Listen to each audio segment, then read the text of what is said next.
I wanted to think the other gentleman, Good evening and welcome to the City Council workshop of Good evening. April 30th, last day of the month, Hello. 2019. We will start with public input. If there's any citizens like to address the council on anything not on the agenda tonight, you may do so. You'll be provided 3 minutes to state anything that you would like to offer to the council. Although the council won't act on it, it may be something that we may ask or may be advised that we put on the workshop next month. Seeing none, we'll move on to general items. Under general items, we have the mayor's appointment of Sean Parkinson to the Laurel Volunteer Fire Department. And you have a letter in your packet for that. And I believe Mr. Parkinson would be here tonight if he was able. And I'm not sure, but hopefully he'll be here next week. Any questions on that appointment?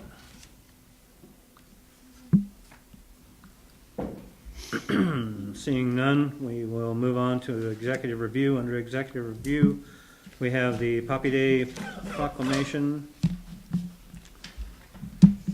for next week, which will be read by myself and entered into the record, as we do every year. Any questions on that item?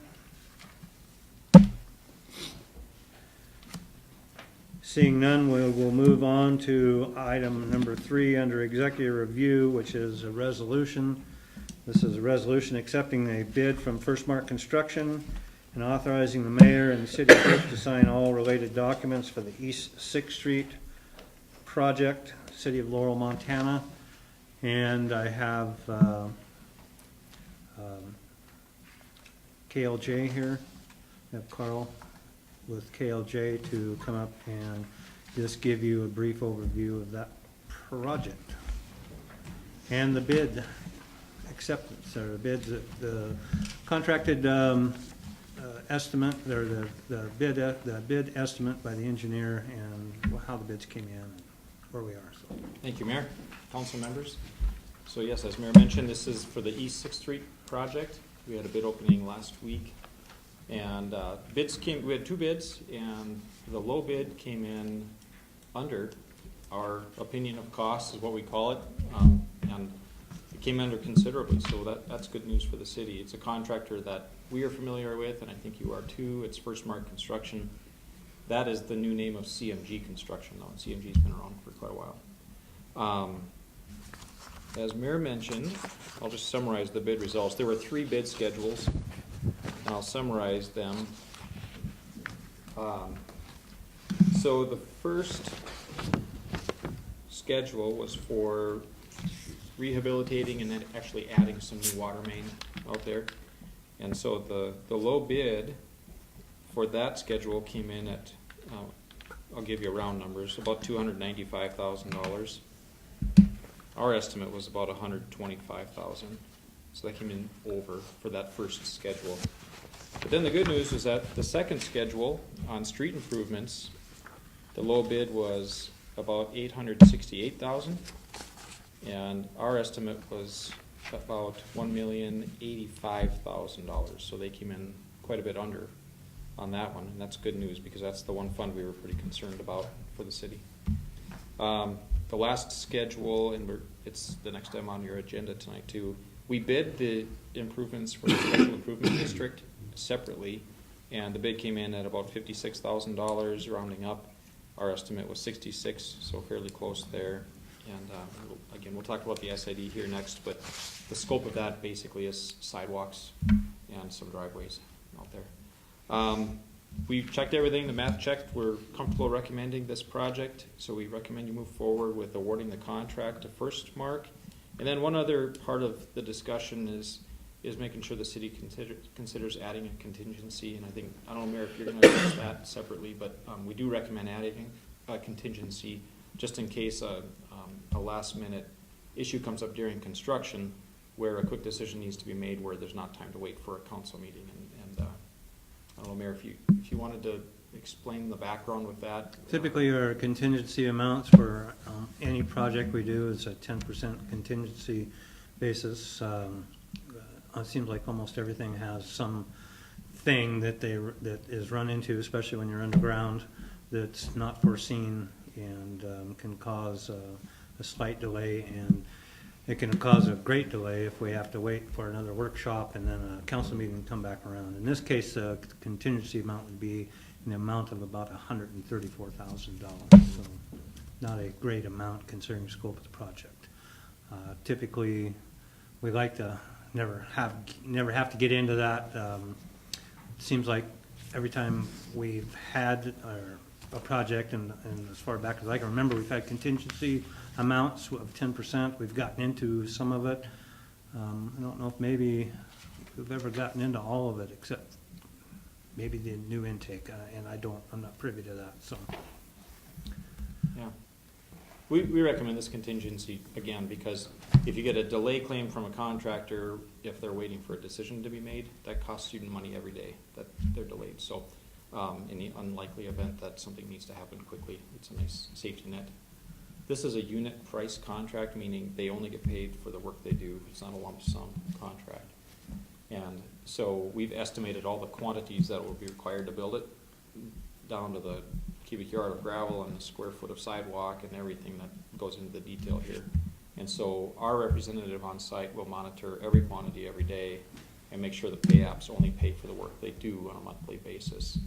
So this contingency would only be if something comes up that's above and beyond what's already been calculated. But at the same time, maybe if you have to spend a little bit more on something, it could be that the project could be finished and you spend a little less on another item.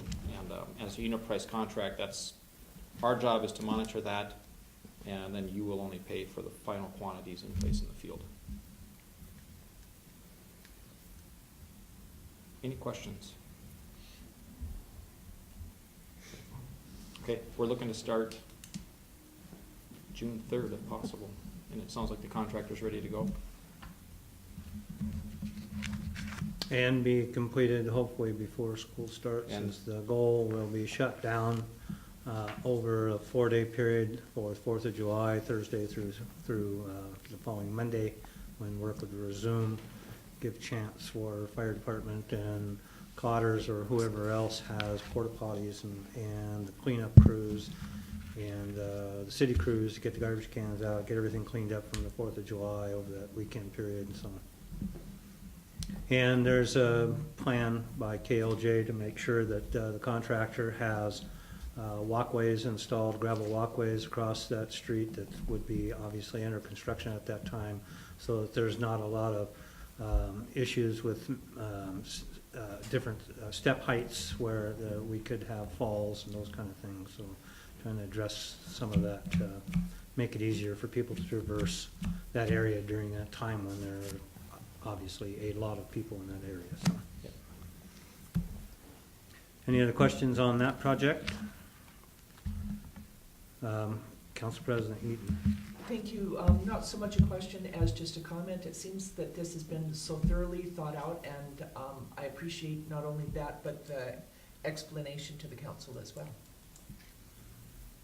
Thank you. Councilmember Herb. Maybe it's coming up in the next, the paving and, or the sidewalk and stuff, but I just had a question about a sidewalk. Can I speak, ask that now? If it pertains to this project, it'll be It coming does up pertain to next. the project. Well, it'll come up Okay, right I'll wait. shortly. Any other questions on the East Sixth Street project? So that street's sorely needs repair, and that's not the only street. We do have money for the streets that have been frost heaved from this winter, which was terribly tough on not only our streets, but I have newspapers. I keep forgetting to bring one in for Kurt from other communities when I travel, and it's on the front page of other newspapers. So we're not the only ones that suffered from this winter with problems to the streets due to that cold spell in February. So there's a lot of work that was going to be going on, and we certainly hope to be going out to bid very shortly on those. And with our current project that we're doing, we're hoping that maybe we might get a good bid from this contractor since they will be there, and that will save us mobility costs and some other things. So we hope to maybe see some benefit from trying to get both these projects undertaken this summer. But we'll find out. We'll keep our fingers crossed.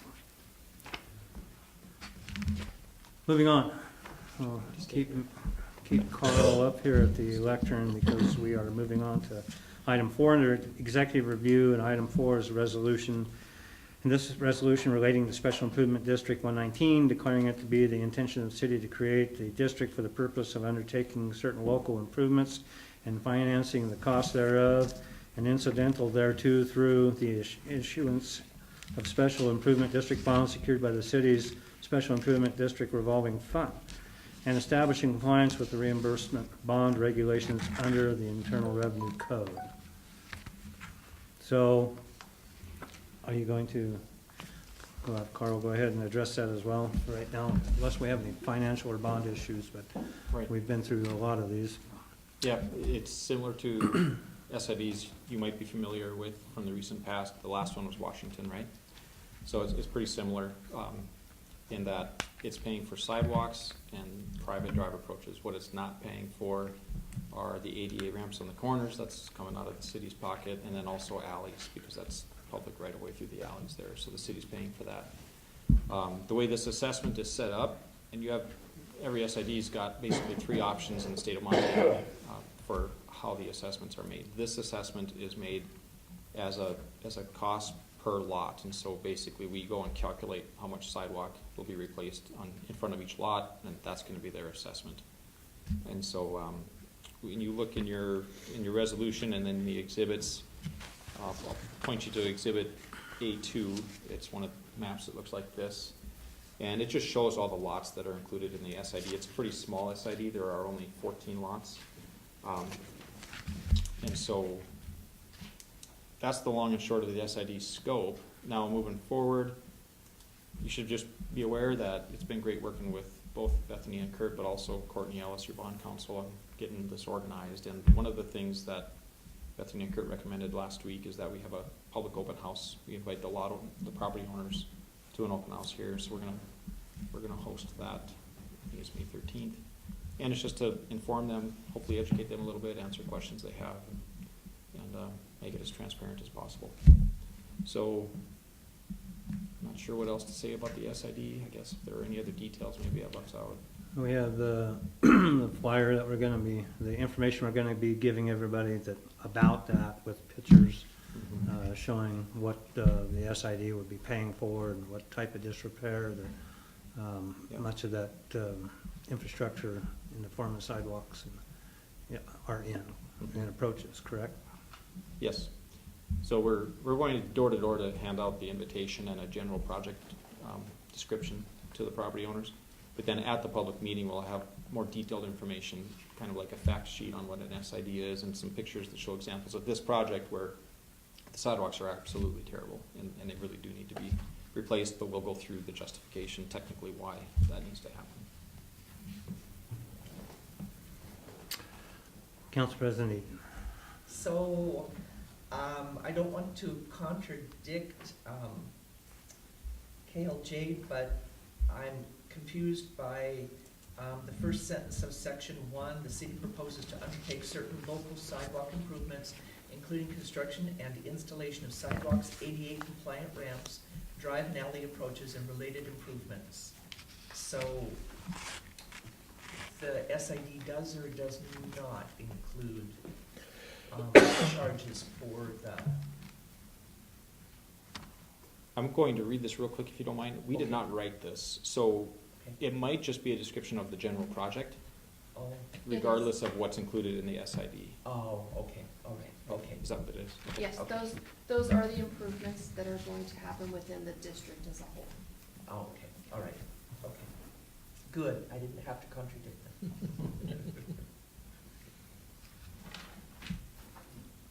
And whenever we do an SID on sidewalks, wherever we have our corners, we have to make those AID compliant, so that's part of that. But, are there any other questions on the SID? Councilmember Hurd? I thought you had. Just a question. back months ago when we were first talking about this, they talked about the parking lot in either lots 14 or lot 13, and that we were not gonna put that parking lot in, paved, unpaved, whatever, but they were talking about maybe putting in the drive approach. So for in future use, if we wanted to, we'd have a driveway. It is not on that picture. Is that planned? That's all I wonder. Part of the plan. The approach will be put in. Yeah, because it's not in this on here. I see all the rest of them are. Yeah, let me confirm. I do need to confirm that, though. It's a good point. I'll check on that. Yeah, and if it doesn't get done, something can be done later. I know that. but We discussed it it was at the something we talked pre-planning. about. It's unit price, so we have it in there. Yeah. Right. It's a unit price, we just added it in there. That's what we're talking about. And I'm hoping we'll be able to very quickly after that capitalize with still some available funding and try to get that parking lot in. Are there any other questions on the SID 119, that East Sixth Street project? Thank you, Carl.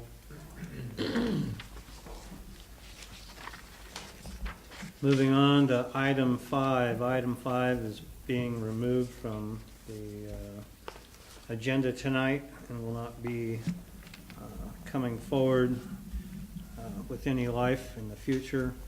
That would only be coming forward if the insurance committee was recommending to the council to change insurers, and we're not. We're staying with the same insurance company.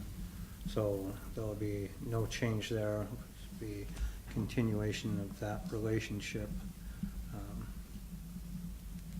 sometime in the future. I'm pretty sure we'll end up changing insurers at one point or another, and then that will then come to council for your consideration from the recommendation of that group, and it'll be your decision to either follow the recommendation or to look at making a different change.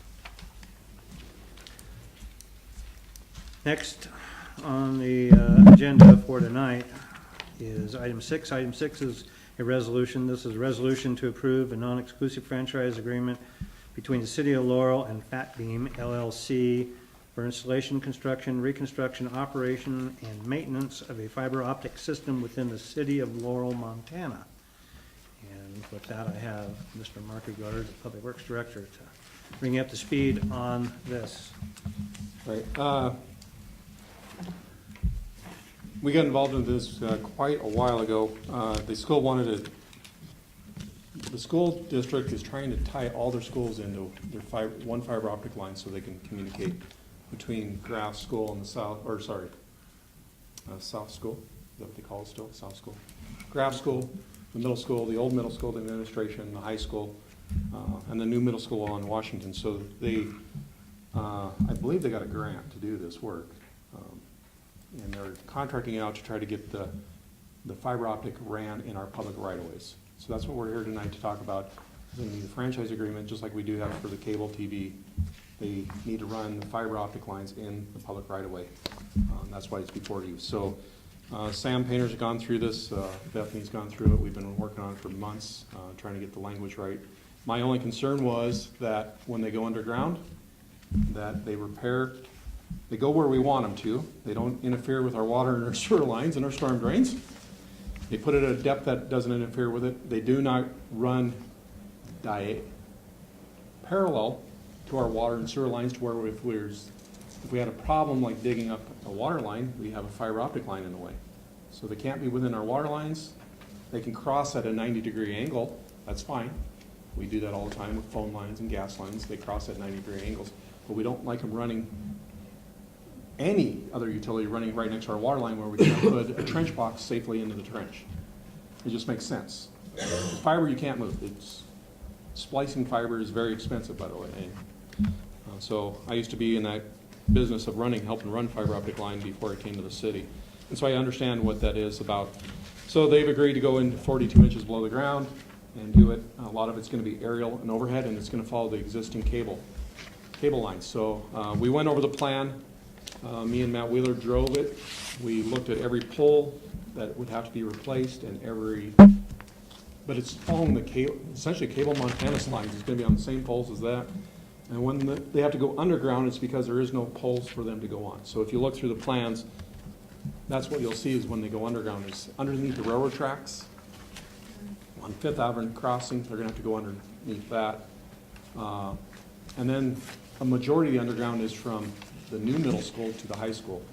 And they'll be running that underneath sidewalks and away from our utilities, so. The franchise agreement is part of that process to come and get council's permission to move that stuff and do it in our public right of way, and that's why it's before you tonight. They will provide a bond for the contractors for damages, and we will require prior inspections, prior coordination before they dig, as they're digging for inspection and after they dig, to make sure that the right-of-ways are put back in a better or same as or better condition, and that's our condition on any of our excavation permits, is that they have to meet that condition. So they've already been in contact with us to who to send the bond to, the security bond to us, and if the council agrees to go forward with the franchise agreement, they'd like to get started here pretty soon. So. And you do have in your packet the routes.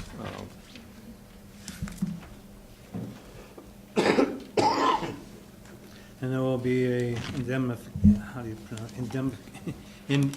indemnification clause for liability in that too, so if they do any damage, that there's no liability is then passed on to the city from that contracting with that group. And Kurt's been pretty adamant, very adamant about where he wants what done and to make sure that was incorporated in all the documentation, so if they follow that. And so I'm pretty excited that the school is moving into that technology and getting into that. I think it's a sign of things to come. And in their letter, you'll see Fat Beam is doing this for the schools, but they'd also like, once they have a franchising agreement, they'd like to provide the ability to maybe do other services like homes and businesses. If you read through their cover letter, they essentially could start running fiber optic lines for any customers inside the city limits at that point, which is a great thing, connecting us through fiber, faster internet, faster speeds. So.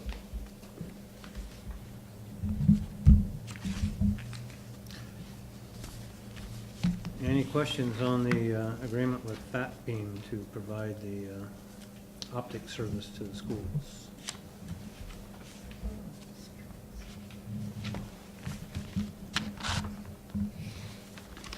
Councilmember Hurd. Is there expenses to the city on this, or no?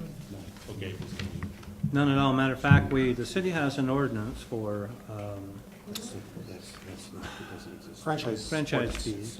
So we have a set franchise fee that we get from people like the cable company or people like the Fat Beam that are doing this, running these services through the city. We get a certain percentage for them boring into our streets and carrying those services across our streets. Good. So no. They will have some costs of us going out and inspect, but they have to get the permit. It's a small permit. Like I said, it's one of the things that we deal with: phone, gas, telephone lines. It's just part of our duties as staff to go out there and make sure that when they do an excavation in our right-of-ways, that they're repaired. And in the past, some people haven't been very great about that. So that's one thing I was adamant about in the emails, is it's going to be done right. We will go out and inspect them. We will verify that before they do any digging. They will tell us where they're going to put it exactly in the right-of-ways, in the alleys.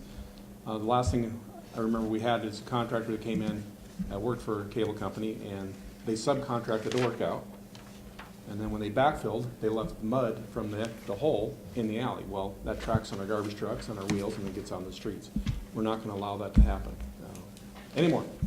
I can tell you that I will go out there and I'll make sure that it's going to get cleaned up. So that's why we want to see exactly where they're doing. Because when they go underground, they have to have pole boxes. So they have to have vaults. And they got to be able to pull that fiber into those pole boxes, kind of like an underground sprinkler box. They got to have these boxes in the right of way, and that's what I'm concerned about, is when they do the excavation for those boxes, They may make sure our trucks can, if they're out of the way, first of all, and then if they are in there, they're rated so that our trucks can go over it, vehicle traffic can go over it, pedestrians can go over it, and it's flush with the ground or below the ground. And so we'll make sure that they're doing it right.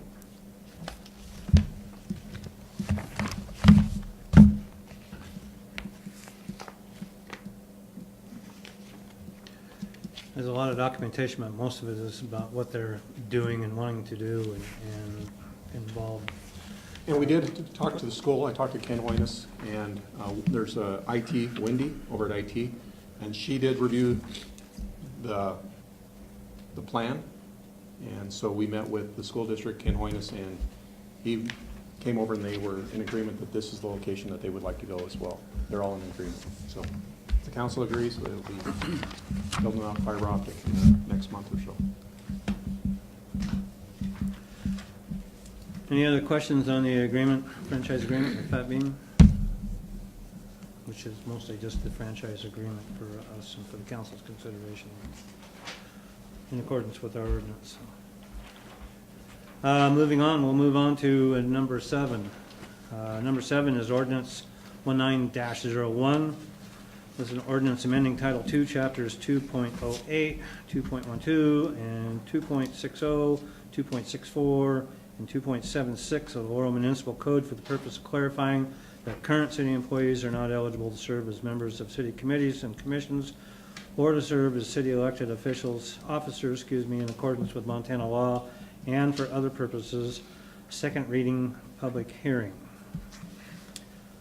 So,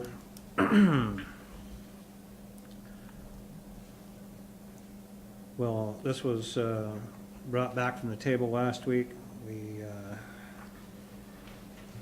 went through our process. This is the last of the process. Tuesday will be the public hearing and the second reading and then the vote.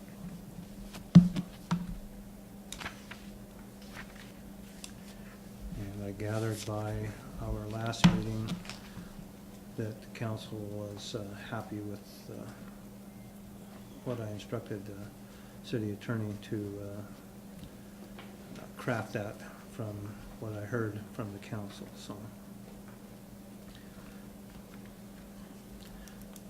I'm glad I got it right the first time. We are too.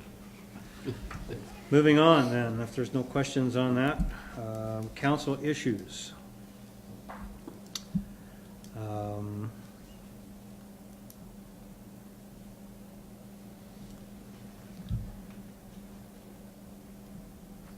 Going to do announcements at the end. Is there any council issues that anybody?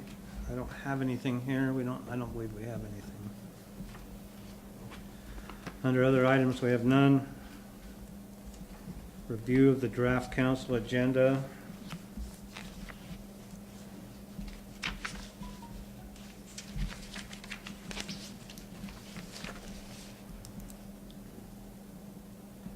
And number 5 is no longer on that agenda, be pulled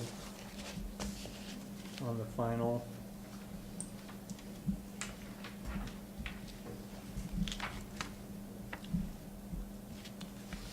Since we're not making any change.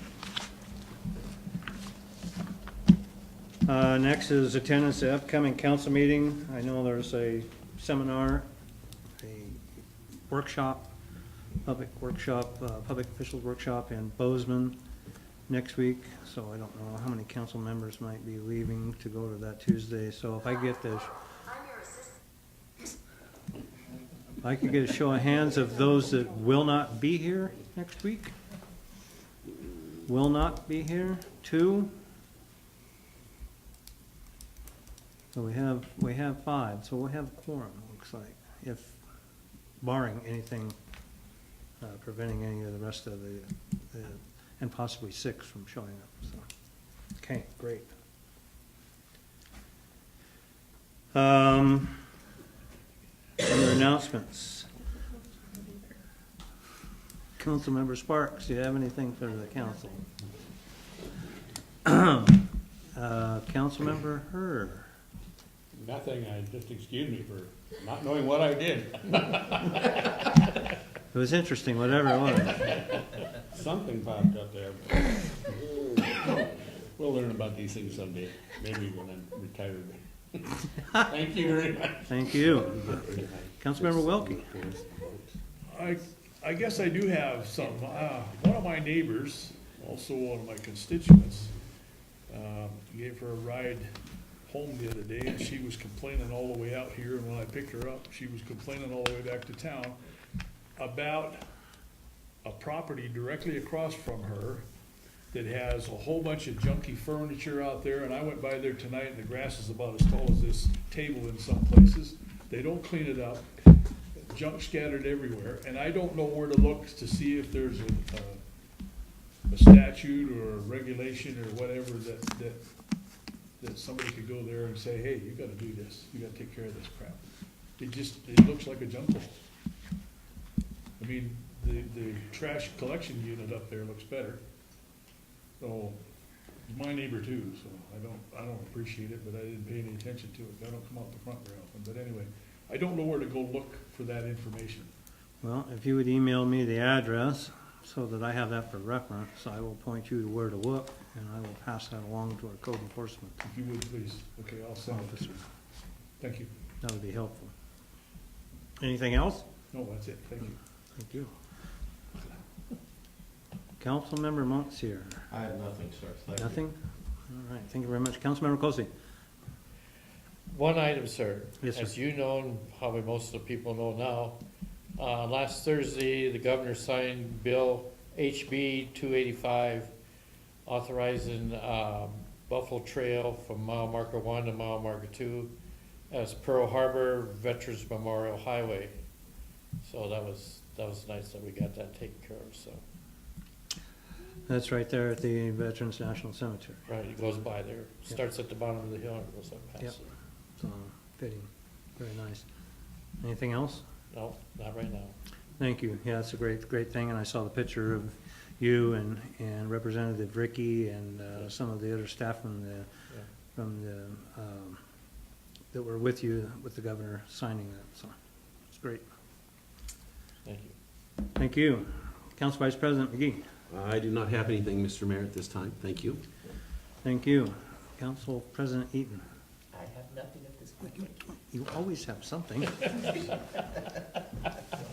Call 911, call 911. Put that on my The calendar. well is dry, but I'm sure that she'll pull a bucket of something out of it here in a couple of weeks. So, well, thank you very much. Dates to remember, we have none. So